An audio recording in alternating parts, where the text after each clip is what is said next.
Light of Hadith. Discover the beauty of Islamic wisdom.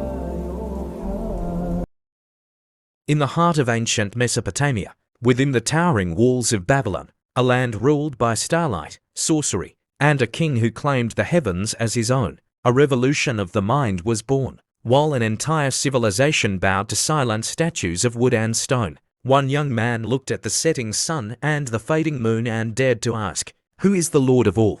This was not just a rebellion against a king, but a war against thousands of years of tradition. Today, we journey back to the very beginning of the search for truth. This is the epic saga of the father of prophets, the friend of God, and the man who stood alone against an empire. This is the story of Prophet Ibrahim. Before we start, don't forget to subscribe us. The city of stone hearts. Thousands of years ago, Babylon was the undisputed jewel of human civilization. Under the iron fist of King Nimrod, it was a world of immense wealth and staggering architectural wonders, like the legendary ziggurats that aimed for the clouds. But it was also a world of profound spiritual darkness. The people worshipped a pantheon of idols, believing these statues controlled their fate, their crops, and their lives. In this very city lived Ozar, a master sculptor whose hands were famous for carving the gods that filled the temples. In this house of idols, Ibrahim was raised. But even as a child, his pure nature, the fitra, rejected what his eyes saw. He watched his father carve a god from a piece of wood and then throw the leftovers into the hearth for warmth. Ibrahim wondered, how can a god be created by a man? How can it be worshipped if it cannot even protect itself from the chisel?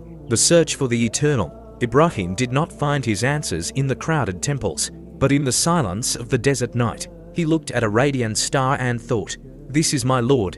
But when it vanished at dawn, he said, "I love not those that set." He looked at the glowing moon, then the majestic sun, yet each one eventually disappeared behind the horizon. It was then that his heart found peace in the realization, "I have turned my face toward him who created the heavens and the earth." His mission began at home. With profound gentleness and love, he spoke to his father.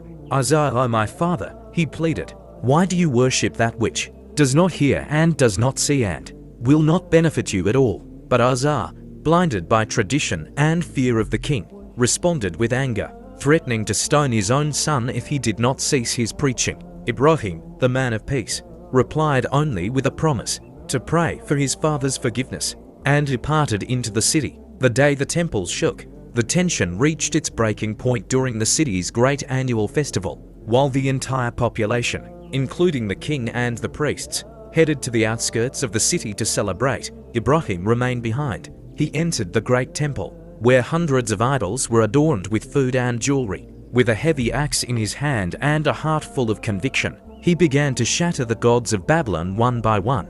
The silent chamber echoed with the sound of falling stone. He left only the largest idol intact and hung his axe around its neck. When the people returned and saw the devastation, the city erupted in fury. "Who has done this to our gods?" they cried. Ibrahim calmly replied, "Nay, it was this large one who did it. Ask them if they can speak." For a fleeting moment, the logic of Ibrahim pierced their pride. They hung their heads in shame, knowing their gods were silent. But their arrogance soon returned, and they demanded Ibrahim's blood, the fire of coolness and peace. Nimrod, the king who thought himself a god, could not let this defiance stand. He ordered a punishment that would be remembered for all time. For weeks, the people gathered wood, building a pyre so massive that birds could not fly through the heat of its smoke. Ibrahim was bound and placed in a giant catapult. As he was launched into the heart of the inferno, the angel Jibril appeared, asking if Ibrahim needed any help. Ibrahim's response was a testament to ultimate faith. "Allah is sufficient for me, and He is the best disposer of affairs."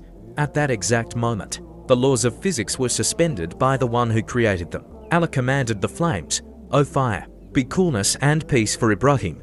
The people watched in stunned silence as the fire burned away his ropes but did not touch his skin or his garments. Ibrahim sat in the middle of the roaring flames as if he were in a lush garden. The confrontation with the tyrant. After surviving the fire, Ibrahim was summoned before Nimrod. In one of the most famous debates in history, the king challenged Ibrahim's lord. Nimrod claimed, "I give life and I cause death," bringing to prisoners, killing one and sparing the other. Ibrahim, with a clarity that silenced the palace, responded, "Verily, Allah brings the sun from the east, so bring it from the west." The tyrant was utterly confounded. The God King was exposed as a mere mortal, powerless against the Lord of the worlds. Life lessons. The story of Ibrahim as leaves us with eternal wisdom for our modern world. The courage to question. Ibrahim didn't follow the crowd. He used his reason to find the truth, even when it meant standing alone against his family and his king. Gentleness in dua, even when his father threatened him. Ibrahim responded with kindness and prayers. Truth should be delivered with the heart, not just the tongue. Tawakkul, ultimate trust. When the world is on fire around you, remember that the one who created the fire can turn it into a garden. Trust the plan, even when the path is difficult. Ibrahim walked out of the fire of Babylon to become the father of a lineage of prophets that would guide humanity forever. His journey was a journey of the soul, a search for a truth that never sets. If the courage of Ibrahim has touched your heart today, help us share this light by subscribing to our channel and joining our community of seekers. Don't forget to subscribe to us. May Allah bless you. The story continues in our next chapter, the migration to the desert. Thank you for watching.